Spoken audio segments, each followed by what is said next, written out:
আসসালামু আলাইকুম বন্ধুরা, আজকে ডেইলি লাইফ ব্লগটি শুরু করছি লালবাগের হাট থেকে। আজকে আমরা চাচা ভাতিজা মিলে এখানে এসেছি মাছ ধরার জাল কিনতে। মূলত মাছ ধরাই আজকের ভিডিওর মূল বিষয়, আর আজকের পুরো অভিজ্ঞতাটি এই ভিডিওর মাধ্যমে আপনাদের সাথে শেয়ার করব। বন্ধুরা, জাল কেনা শেষ করে আমরা একটি অটোতে করে পার্কের মোড় হয়ে মডার্ন মোড়ে গেলাম এবং সেখান থেকে একটি বাসে করে দেখতে দেখতে চলে এলাম জায়গিরে। জায়গিরে এসে প্রথমে চাচুর নার্সারিতে গেলাম এবং সেখানে একটু ঘোরাফেরা করে পরিবেশটি উপভোগ করলাম। এরপর একটি ভ্যান নিয়ে আমরা চলে গেলাম পুকুর খামারে। জায়গাটি সত্যিই খুব সুন্দর। সামনে এগোতে এগোতে একটি গাছে দেখি পুরো ফুলে ভরা।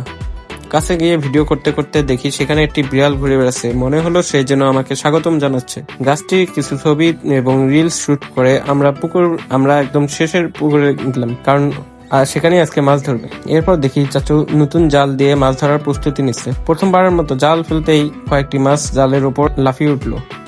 জাল টেনে তুলতেই দেখি বেশ বড় একটি কাতলা মাছ ধরা পড়েছে। এরপর একজন আঙ্কেল এসে তিনিও কয়েকবার জাল ফেললেন এবং কিছু মাছ ধরা পড়লো। মাছ ধরা শেষ করে আমরা এনির কাছে গেলাম। এনি হলো এখানকার গার্ড ডগ।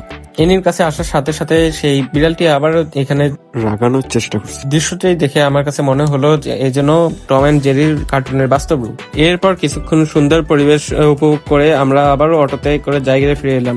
তারপর জায়গির থেকে বাসে করে আবার রংপুরের বাস টার্মিনালে নেমে বাড়ির দিকে রওনা দিলাম। তো বন্ধুরা, ভিডিওটি আর বেশি বড় না করে এখানেই শেষ করছি।